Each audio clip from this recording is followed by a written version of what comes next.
నమస్తే guys, welcome to Karthik auto. This is Karthik. ఈరోజు మనం మార్కెట్ చూస్తే చాలా మంది ఫస్ట్ హ్యాండ్ కన్నా సెకండ్ హ్యాండ్ కార్ ప్రిఫర్ చేస్తారు.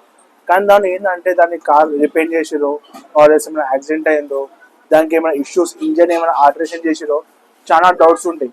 కానీ మనం చాలా మంది ఏంటంటే మనకు తెలిసిన వాళ్ళే, మన ఫ్యామిలీ మెంబర్సే కదా, మంచిగా ఉంటుందేమో అని దాంతో పోతురు. కానీ దానివల్ల మనకు చాలా ఇష్యూస్ వస్తాయి. మనము అది తక్కువ ప్రైస్కి వస్తుంది. లైక్ మా మామ ఉన్నాడు, 3.8 lakhs కొన్నాడు. కానీ తక్కువ ప్రైస్కి వస్తున్న కొన్నా దానికి చాలా ఇష్యూస్ ఉన్నాయి. ఇప్పుడు దాన్ని టూ చేంజ్ చేసి ఉండొచ్చు, లైక్ ఆల్టరేషన్ కోసం అని కానీ, పార్ట్స్ చేంజ్ కోసం కానీ. ఇంకా పార్ట్స్ కోసం చాలా కష్టం, జెన్యున్ పార్ట్స్.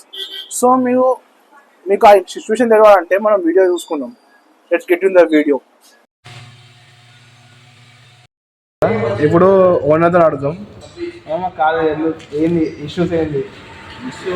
నేను తీసుకున్నప్పుడు బాగానే ఉంది, బాగానే ఉందనేసి ఇచ్చేసారనమాట. నేను తీసుకున్న తర్వాత ఒక 6 months బాగానే నడిచింది. 6 months అయిందంటే ఫస్ట్ నాకేం తెలియదు దాని గురించి ఏబిసిడి తెలియదు నాకు. ఫస్ట్ ఏబిసిడి తెలియనప్పుడు కార్ వచ్చింది కదా అనేసి బాగానే ఉంటుంది స్టార్టింగ్లో. ఓకే, బాగానే ఉంటుంది, బాగా డ్రైవ్ చేస్తాం, అక్కడెక్కడ పోతాం, ఎక్కడ అంటే అక్కడ గుద్దేస్తాం. ఎందుకంటే వారు అమ్మేటప్పుడు మొత్తం కొంచెం ఆయిల్ గవని వేసేస్తారు, కొద్దిగా మంచిగా ఉండాలని షోకేజ్ చేస్తారనమాట. అంతా అంటే అవి సెన్సార్లు ఎగిరిపోయిన ఆల్టరేషన్ చేసేసేసి షోకేజ్ చేసి అమ్ముతారు. వాళ్ళు ఎందుకు అమ్ముతారు? ఇప్పుడు నేను అమ్మాలనుకో, నేనేం చేస్తా, నేను కూడా ఆల్టరేషన్ చేసి ఎవరితో అమ్మాను. సో ఇండియాలో వచ్చి నిజాయితీ నిజాయితీ లేనప్పుడు ఏంటంటే కొనేటప్పుడు 100 సార్లు ఆలోచించాలి దేనికోసం కొంటున్నాం, ఏం పర్పస్ కోసం అని. నాకు తెలిసి ఈ రోజుల్లో అవుట్ సైడ్లో అమ్మేటోళ్ళు ఎవరు నిజాయితీగా లేరు. నీకు చెప్పేది 100 మాటలు చెప్తారు, కానీ అక్కడ 100 మాటలు కార్ కండిషన్ అలా ఉండదు. అందరు కమిషన్ కోసమే చూస్తూ ఉంటారు తప్ప, కానీ జెన్యున్గా అందరికి సపోర్ట్ చేద్దామనేసి ఎవరికి లేదు. సో కొనే ముందు వాళ్ళు చెప్తున్నారనేసి కాకుండా నీ గట్స్ ఫీలింగు, అంటే నీకు తెలిసిన వాళ్ళని తీసుకుపోవడము, నీకు తెలిసిన మెకానిక్ తీసుకుపోవడము, వెళ్ళేసి 1కి 2 సార్లు చెక్ చేసుకొని కొనడం బెటర్. ఎవరో చెప్పారో, ఇది నాకు తెలిసిన వాళ్ళే, వాళ్ళు నాకు తెలిసిన, ఎవరు తెలిసిన వాళ్ళు కాదు, ఎవరు ఇది కాదు. నీవు కార్ నీ అమౌంట్ పెట్టినావు కాబట్టి నీవు 100 సార్లు నువ్వు ఆలోచించి నువ్వు చూసుకొని తీసుకోవడం బెటరు.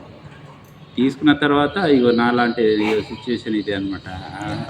ఒకసారి కాదు ఇది, ఒకసారి ఎన్నిసార్లు నాకు తెలిసి, ఒకసారి ఊరికి వెళ్తే ఊర్లో వచ్చేసి కార్ కడగడానికి ఓపెన్ చేసే బానెట్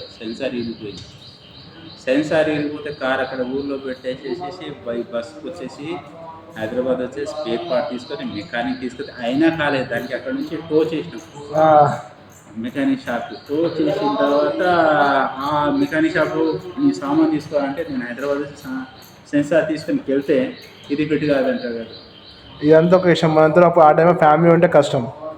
ఫ్యామిలీ ఉందా అనమాట. ఆల్రెడీ ఫ్యామిలీ ఉంటే ఈ సిచ్యువేషన్ ఇలా అయింది. లగేజ్ ఉంది, అయ్యో చూసుకోవాలి. 1 గంట జర్నీకి 4-5 గంటలు పిల్లలు ఏడవడం, చలిలో ఆ సిచ్యువేషన్ చెప్పుకోవడం చాలా కష్టంగా ఉందన్నమాట. చెప్పుకోవడానికే కష్టంగా ఉందంటే అనుభవించడం నాకు ఎంత కష్టం ఉండొచ్చు చెప్పండి మీరు. సో అందుకోసం అనేసి కార్తీక్ చెప్పినట్టు ఏ కార్ అంటే ఆ కార్ కొనేటప్పుడు జెన్యున్. ఇప్పుడు కార్తీక్ ఉన్నాడు అనుకోండి, ఈయన కార్ గురించి తెలుసు, నాకు తెలియదు. నేను కొత్త కారు కొనాలంటే ఈయనకే అడుగుతున్నాను. ఈయన ఏం చెప్తే అది కొనాలి. తెలియనప్పుడు తెలిసిన వాళ్ళ దగ్గర తెలుసుకోవాలి. కానీ నా అడ్వైస్ ఏంటంటే కొనండి కొత్త కార్లు కూడా, కానీ నియర్ బై ఒక 2 years 3 years డ్రైవర్ ఎవరు దేనికోసం యూజ్ చేశారు. ఇంకోటి ఈ రోజుల్లో రేటింగ్ చేంజ్ కాలేదు, 100% రేటింగ్ చేంజ్ చేశారు. ఎవరు జెన్యున్ ఎవరు తీసుకున్న తర్వాత వాళ్ళు 5 లక్షలు చెప్తే నేను 4 లక్షలు చెప్పేసి 4 లక్షలు తీసుకొని ఒక 10,000 20,000 పెడితే ఓకే, అప్పుడు కండిషన్ అవుతుంది. కానీ వాళ్ళు చెప్పారంటే ఇండియాలో ఎవరైతే హానెస్ట్గా లేరు. నా ఒపీనియన్, నా సిచ్యువేషన్ ఇదే ఉంది. ఇదంతా విన్న తర్వాత నేను ఒకటి చెప్తా. మనము ఆన్లైన్లో పోతే మాకు పీడిఐ ఏజెన్సీ ఉంటారు, పీడిఐ ఇన్స్ట్రక్షన్. మనము కాదు, మనం షోరూమ్ ఉన్నప్పుడు చూసుకోవచ్చు. ఇంకా సెకండ్ హ్యాండ్ కొనేటప్పుడు పక్కా చూసుకోండి. వాళ్ళు ఏం చెక్ చేస్తారు, ఏజెన్సీ చేస్తే వాళ్ళు వస్తారు. ఏమైనా రీపెయింట్ అయిందా, ఏమైనా యాక్సిడెంట్ అయిందా. Sir basic 2000 2,000 to 3,000. అది బెటరే కదా. ఇక్కడ లక్షలు పెట్టుకోబడరు, 2,000 పెడితే లక్షలు కాదు, దానికి ఇప్పుడు ఎంత అవుతుందో నాకే తెలియదు. అది సాటర్డే అంతా పోయింది, మీరు సాటర్డే హాలిడే పోయింది, పిల్లలతో షెడ్లో కూర్చోవడం. ఓకేనా, ఇది ఒకటేసారి కాదు నాకు తెలిసి ఒక దగ్గర సెన్సార్ కోసం అయితే 4-5 days ఉంది. 4-5 days హైదరాబాద్ టు అక్కడికి షాద్నగర్ టు హైదరాబాద్ తిరగడానికే సరిపోయింది నాకు. సో నాకు తెలిసి ఆ సెన్సార్ 2,000 తర్వాత పాత తీసుకు ఆ సెన్సార్ కూడా సైడ్ పెట్టిండు. అంత దిమాగ్ ఖరాబ్ ఉంది అనమాట. మెకానిక్ షాప్ వచ్చి షెడ్లో వచ్చి నా పనే సాటర్డే అంటే మెకానిక్ షెడ్లో ఉండాలి, లేదంటే దాన్ని అమ్మాలన్నమాట. ఇలా ఉంది సిచ్యువేషన్. సో ఒక 2,000 పెడితే పీడిఐ అవుతుంది, చేసుకోండి. సేవ్ యువర్ కార్, మీ ఫ్యామిలీ కొద్దిగా డిస్టర్బెన్స్ ఏమి ఉండవు, సేఫ్ ఉంటుంది, చేసుకోండి. So bye, thank you. సో ఇప్పుడు మీరు వీడియోలో చూసినట్టే దాని మనకు పీడిఐ వస్తుంది.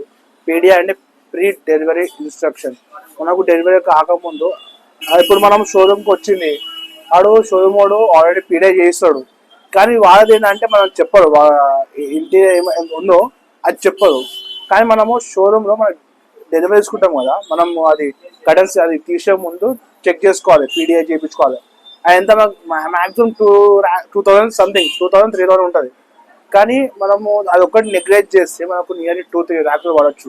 ఎందుకంటే మదర్ డెంట్స్ ఉండొచ్చు, అది పెయింటెడ్ ఉండొచ్చు, అది టెస్ట్ డ్రైవ్ వెహికల్ ఉండొచ్చు, చెప్పలేదు. సో జాగ్రత్తగా ఉండండి. పీడిఐ మన ఆన్లైన్లో పోతే ఎన్నో మన పీడిఐ ఏజెన్సీస్ ఉంటాయి. సో చెక్ చేసుకోండి, go through the you trusted, ఏ ట్రస్ట్ అనిపిస్తుందో దాని మీద వెళ్ళండి అండ్ సేఫ్గా ఉండండి. Thank you, bye.